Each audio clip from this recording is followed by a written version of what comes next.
What's up, guys? Welcome to the Tatted Addicts podcast. I am your host, Noize. This is a podcast where we talk about recovery, addiction, and mental health. Today's episode is a little bit different. We are on scene at the Red Project of Grand Rapids, Michigan, a harm reduction center. With me today is Robin and Steve. You guys kind of head up the Red Project, right?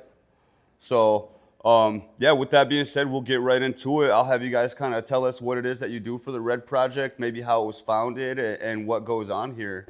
Okay, sure. So my name's Steve Alsam. I'm the executive director here at the Red Project. I've been with the organization since 2008. Oh, wow. The organization was founded in 1998, though. The organization initially founded very much around HIV, but since then we've expanded our mission to include hepatitis C, overdose, and then substance use in general. Yeah.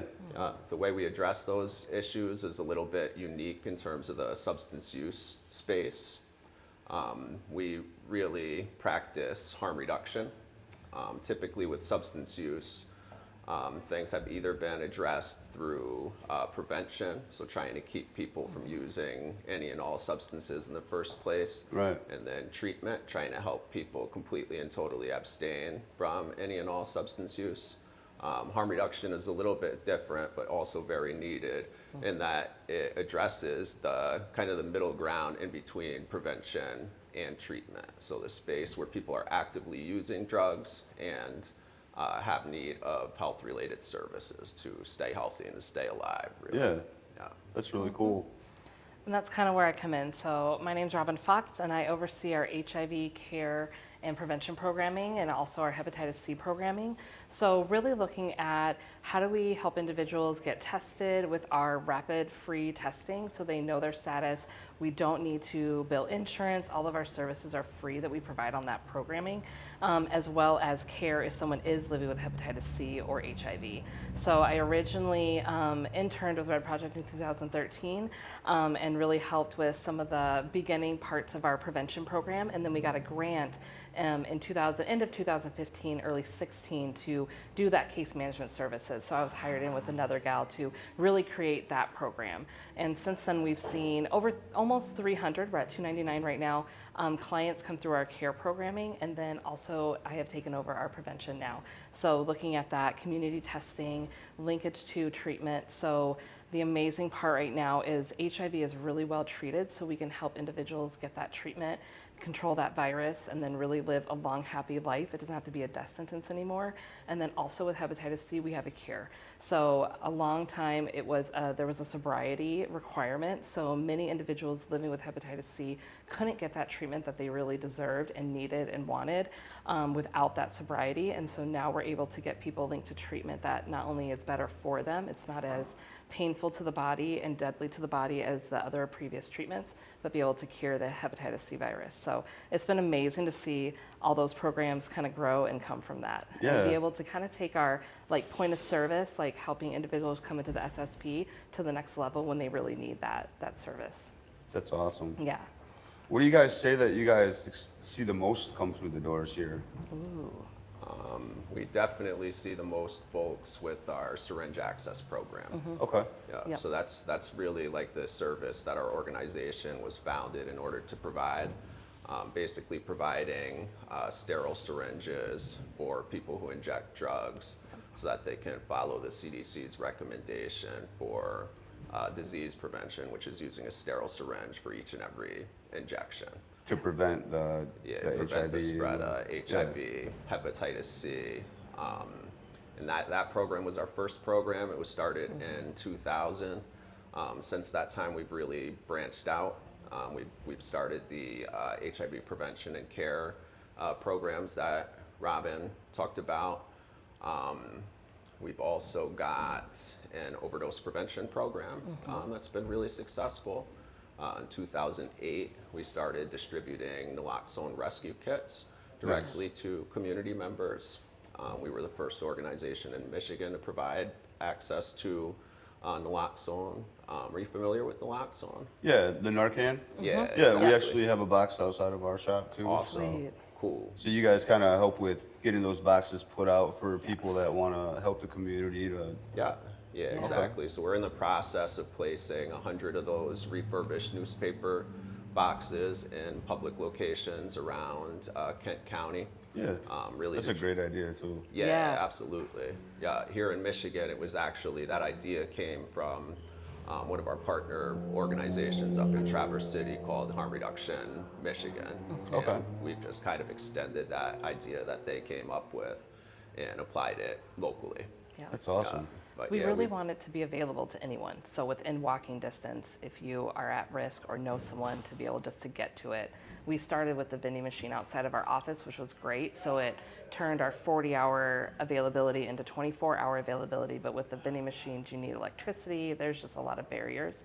So the newspaper boxes, no electricity, can be right there and available to anybody who needs it in a neighborhood, at an organization, which has been great. it's really low threshold and easy to do and easy to replicate, which is, we're really trying to make this life-saving medication as available as possible. Yep. That's really cool. Yeah, and Yeah. we've seen that that's actually had an impact here in Kent County on the number of people dying each year. Yeah.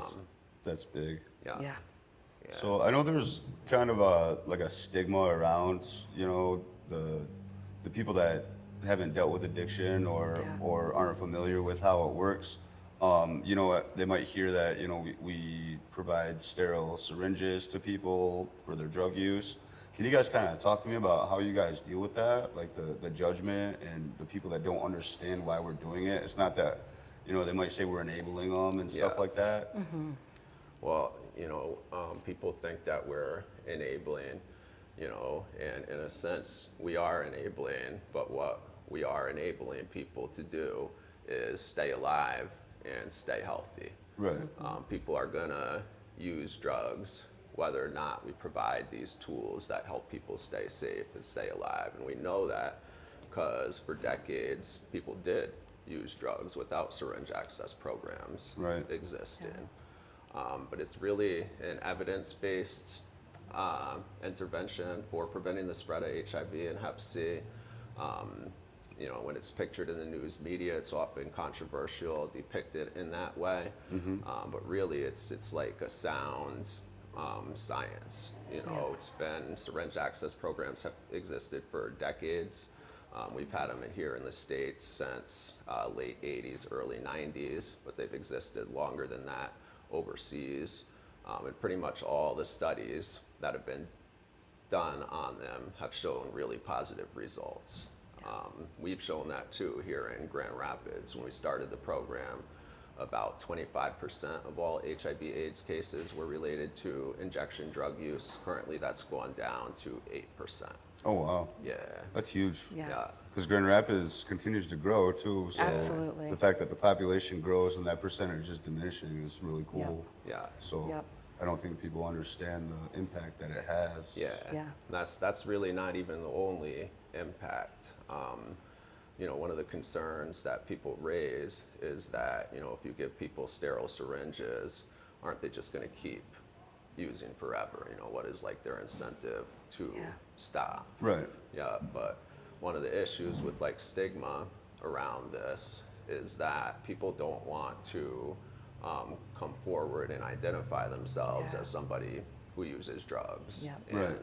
without doing that, it's really hard to find the services that you need to actually reduce your substance use or Sure. get into treatment if that's something you want. Yeah. So programs like ours actually work very well to help people access treatment. We really build that bridge. Yeah, and we do that with recovery coaches. Yeah, so most of the people who staff our program have a history of substance use. Okay. Some of them would define themselves as being in recovery right now. We have recovery coaches on staff, so they can work with individuals one-on-one, like over an extended period of time, and help them get access to the services that they need. Yeah. Yeah, but studies have actually found that programs like ours folks who participate in them are 5 times more likely to engage in treatment than folks who are not a part of harm reduction programs. Right, because you're not like forcing them, you're kind of, you know, keeping the door open and eventually, you know, they come around. Yeah, So just establishing a relationship with people, no matter where those people are at in their life. So maybe a personal question, but have either of you struggled with addiction prior to joining this industry? Sure. Yeah, I got involved here at Red Project in 2008 because I've had a history of injection drug use. Okay. And, you know, I've used syringe access programs, and I've really valued what they've given to me. So I came out here to Michigan in 2008. I was really surprised to even find a program like this operating in Grand Rapids. I've always thought of it as like a really conservative place. Yeah, so I immediately got involved volunteering. Yeah. That's awesome, man. Yeah. Rob? Yeah, and when I was in my undergrad, I had lost my brother to hepatitis C in 2011. Okay. So, and a lot of that was due to the discrimination in healthcare. He was not able to get the treatment that he needed because of his use. And so losing him, and then also being a queer person who grew up religious, I knew I wanted to work around LGBTQ individuals and like give back to my community and get more in depth with my community. And so Red Project really gave me that opportunity to intern here and kind of see the work that we were doing around HIV and substance use all in one. And I just fell in love with it. So I got to go and work at Turning Point Detox Center for a couple years before I came back, but it really gave me the backbone to be able to return and just give back to the community. I think that one thing about our programming is that we really do have a space for everyone. And so the second someone walks in our door, whether it be a staff member or a community member, they're family. And so it's really not only just meeting our community where they're at, our clients where they're at, but each other where they're at. And I think we've done that really successfully for one another. And that allows us to get back to the community and see our programs where they are today. Yeah, so absolutely. it's been great. And that's like really one of the most important and most valuable things that our participants find at our program, just being able to come into a facility where they can be open and honest about their Welcome substance and use. safe. Exactly. And being treated just like a human being. Yes. You know, that's not something that a lot of folks find elsewhere in the community. Yeah, you don't really get that treatment if you go to the hospital. Nah. or There's a even lot like- of hurt. There's a lot of hurt that has been perpetuated on our communities because of that. And that's what we're trying to reverse. So, and advocate for. You know, I think sometimes our clients, our participants feel like they don't have a voice, but they absolutely do, and they just need someone alongside them. That's something that I feel like is really powerful about our programming, is that we don't drag people along. We don't make them, we don't put all these barriers for them or requirements for them. We walk alongside them as the masters of their journey, as the masters of their own bodies and their health and their experience. Because I think oftentimes, you know, people who use drugs, people in the LGBTQ community, people living with HIV, they're seen as they don't give a fuck about their health, and that's just so not true. They care so much, but they've been so discriminated against that they can't access these things, or they are afraid to, and we can walk alongside them and be like, you got this, say what you need to say, and we're here to support you. So we'll go into doctor's visits, we will link to providers that we know are safe, we will really make sure that people get taken care of in the core of who they are so that they can live that health journey that they really want to have and they deserve. So it goes way beyond just being here and offering, you know, the syringe trade outs and the Narcan. You guys actually work out in the field itself. Yes. And that's pretty cool. We are the only HIV case management, you know, group that really goes to all the appointments. We will make those trips, we'll take our clients, we will make sure they have food access and drive them to the store if they need it. And so really making sure, same with our recovery coaching and our hepatitis C case management, we're out there and we're going with them. You don't have to come to us, we'll come to you, which kind of talks about our mobile health units as well. Yeah, exactly. Yep. So we're not just here in Grand Rapids. I was just going to ask you that. Yep. Yeah, we're all over West Michigan. So we've got, how many of our mobile units are active right now? 5. 5. So 5 different counties each week. So here in Kin on Mondays, and then Muskegon County, Oceana County, Newaygo, Allegan currently. each week. Ottawa. As Ottawa, well. yeah. In Ottawa as well? Yeah. Oh, okay. Then Yeah, we've yeah, got a fixed site location in Muskegon as Yep. well on Laketon Avenue. And what does that entail? Same thing Everything you as see down here. here. Okay. Yeah, same services you get down here, you can get over there. Or on our mobile health unit. So the only thing is we don't have currently HIV or hepatitis C rapid testing on our mobile health units, but every other service that we have is either provided off our mobile health unit or you can get linked to those services through the person who runs it. That's awesome. Yeah. I know when we had a meeting a little while back, you guys talked about one of the other services that you guys offer is for people to bring their stuff and make Yeah, sure there's yeah. no fentanyl in it and Absolutely. stuff like that. Can you kind of touch on that a little bit for me? Yeah. Yeah, so we started our drug checking program just after COVID Yeah. first came. So we've been running it 3-4 years. We initially just started with one site here in Grand Rapids. The second year we were running the program, we opened up a site in Muskegon as well. The third and fourth years we supported some sites elsewhere in the state. So one in Flint, one in Ypsilanti, and then one just getting off the ground in Kalamazoo. Nice. But basically, our drug checking program, like you said, it allows people to bring a small sample of their substance into our facility, and we'll test it for them on laboratory grade equipment and be able to give them more information on what they're planning to put in their bodies, which is really something that almost all of us take for granted here in the United States. You know, when we For sure. ingest almost anything, it's got a little FDA label on it, right? And that like lists down to the milligrams, you know, how many calories, how many sugars, how many fats are in Yeah. there, you know, and that allows most of us almost all the time to be more informed about what we're putting in our body. However, nothing equivalent to that exists around substance use Right. because of the criminalization of those substances here in the United States. And without that information, if you don't know what you're putting in your body, it's going to be a lot harder for you to preserve your health and preserve your life while using those substances. I totally agree. Yes, we use a variety of technologies to basically check people's substances to give them more information about what's contained in there. So most folks have heard about like test strips, like fentanyl test strips, xylazine test strips. We distribute those out into the community so folks can take that home with them. Oh, sweet. Yeah. Okay. Those will Yeah. tell people like yes or no, this substance is or is not. And in that sample you have, so you know, it'll say yes, fentanyl is in here, or no, fentanyl's not Okay. in here.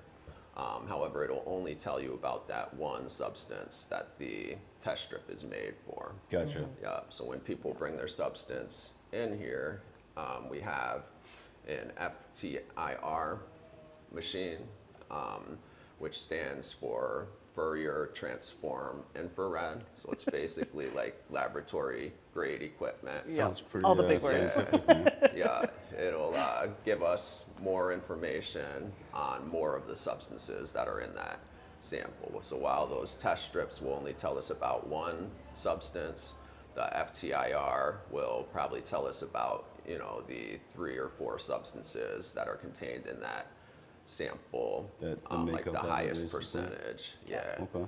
Yeah. And then we send these samples off to a laboratory and get further testing on it. Yeah, so again, really just trying to provide people with more information on what they're putting in their bodies. Yeah. That's really cool.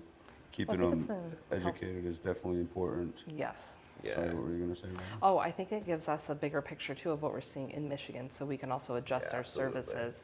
Like if we're seeing nilazines, we get nilazine strips. You know, the fentanyl, we have fentanyl strips. So it's been able to expand our services of what we're giving people to take home to be able to test their stuff with as well. Yeah, so it's got like two benefits. You know, the main primary benefit is to the person who's using the program, right? We want to give people tools that they can use to protect their health. One of those is knowing what they're going to put in their body.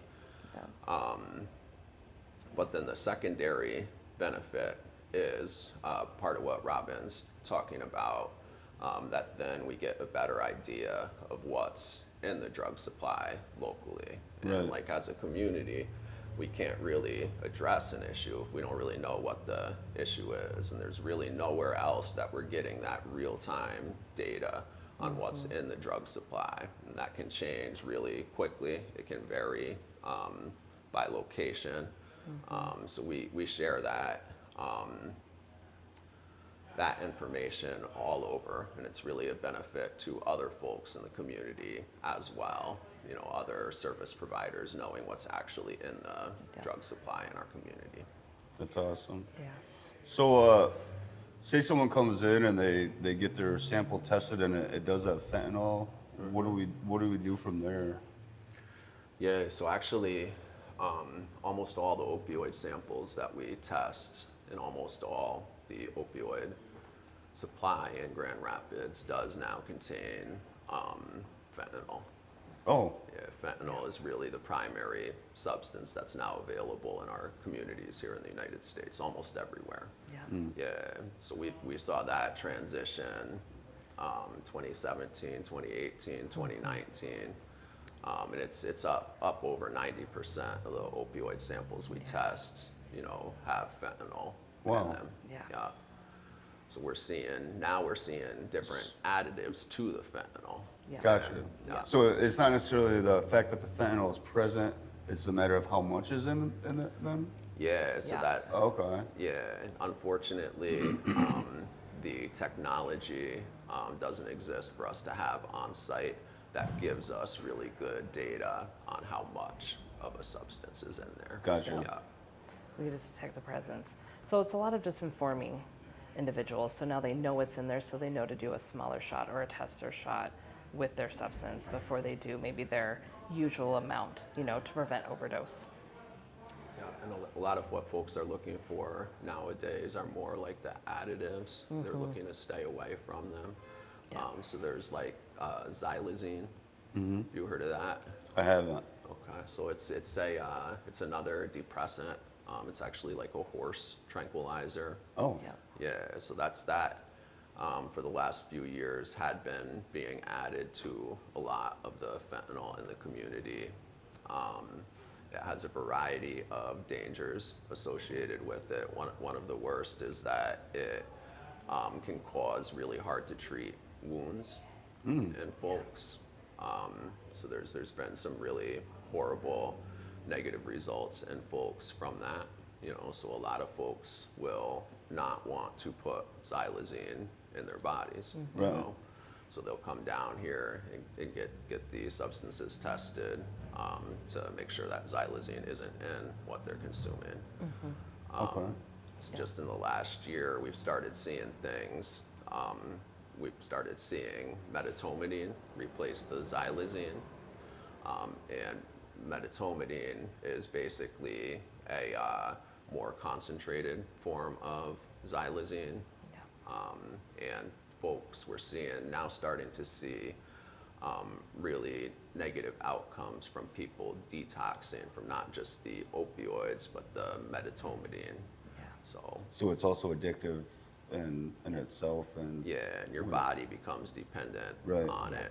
And Okay. this is a substance that a lot of folks, you know, it's not the substance they're intending to Right. put in their body, Yeah. but their body is becoming dependent on it. So then when they stop using for whatever reason, their body doesn't have that in there anymore, and they're detoxing from it and going into a pretty dangerous detox. Yeah. okay. Yeah, Yeah. Man, it's a cruel world out there. yeah, It it's is. crazy. And that's why we also provide like wound care. We do a lot of wound care items. It's not just syringes in our SSP. Is the wound care, the bandages, the antibiotic cream, anything that someone, vitamin E capsules is stuff to help with some of those things that we're seeing as a rise in the community. And we're also partnering with a lot of providers right now too, or like mobile health units to come out and start doing some on-demand wound care and walk-up clinic as well. That was going to be my next question. Do you guys have like certified like health specialist that comes here? Yes, we don't have a provider here, but we do. We just started partnering with Corewell, and they're going to be out here twice a month. Oh, nice. Working on that. I'll get you the exact dates. I forget offhand. They were just here last week. So I think it's the second and fourth. Was that the first, or it was the second Thursday? Yes, yes, second and fourth Thursday. So now when people come in here and use your services, is it kind of like a HIPAA protected? Do they have to give any Absolutely. information? no. Yeah, so with the harm reduction programming, Yeah.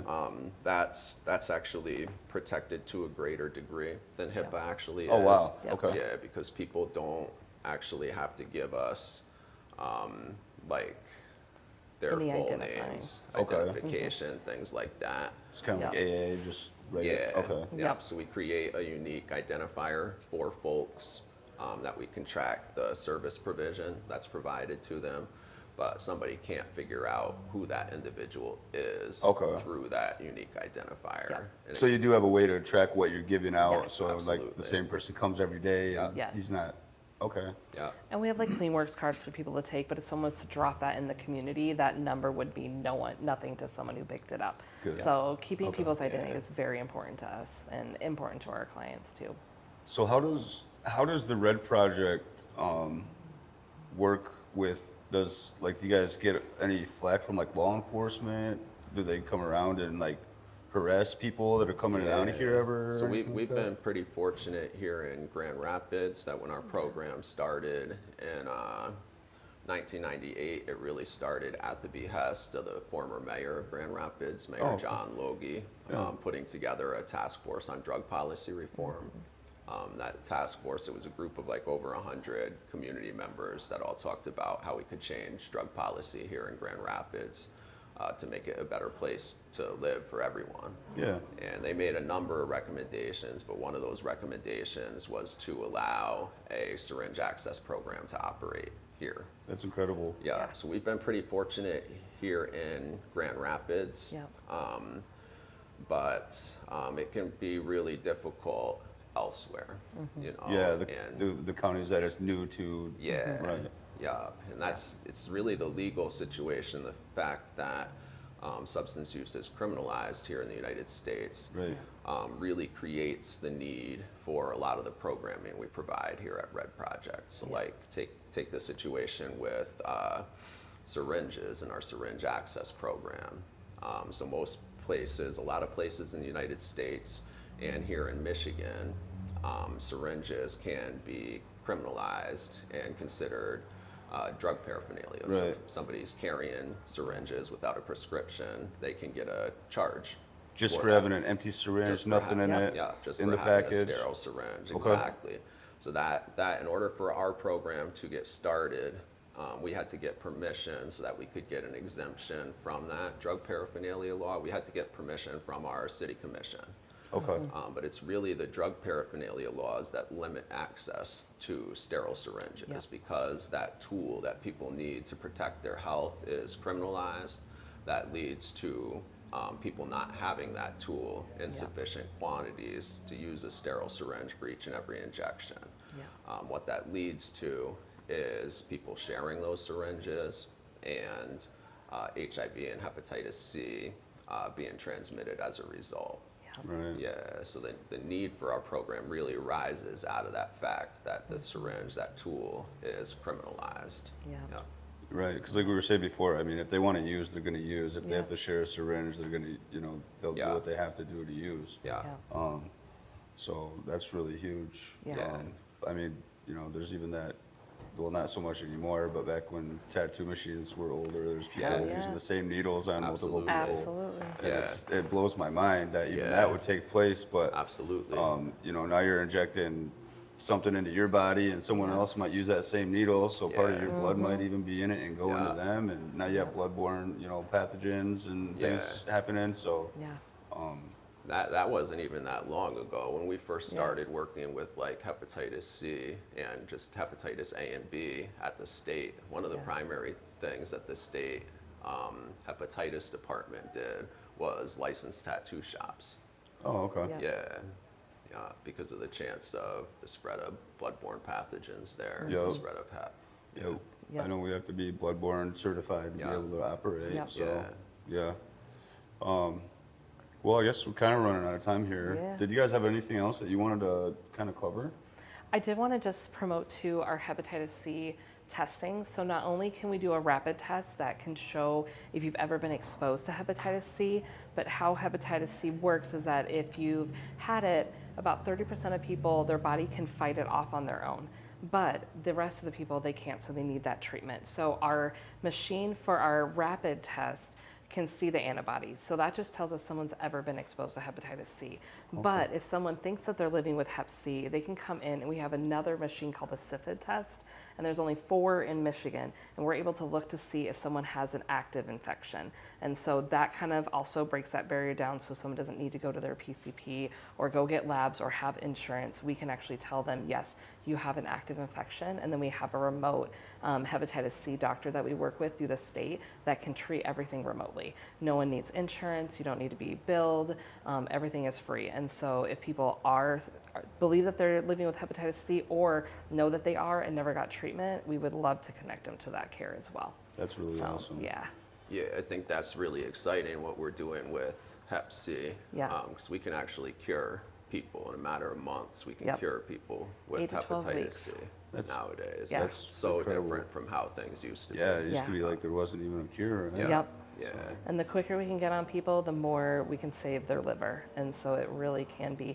And if someone gets reinfected, we can now treat again. And so there's really not a lot of limits to being able to get people that treatment that they need. And that too is all, you don't have to like give your ID and social security number and all that. That will take your ID, but that type of, so our care for HIV and hepatitis C does have HIPAA protection. Okay. So Yeah. we're very careful with who we disclose that to. Releases of information are signed, and so we take that very seriously. Yeah, so the testing part we can do confidentially Yes. or anonymously. Yes. It's that point when the positive test result comes back, and then we confirm that Yep. positive result, and then help people to get into care. Yep. You know, so we'll Yep. we'll connect people to traditional medical systems for the actual like medical care Yep. part, and then we have staff members who kind of walk through that process with Yes. them. That's amazing. Yeah. We want to So make sure one- they have a good journey. Yeah. Right. So one last question for you guys.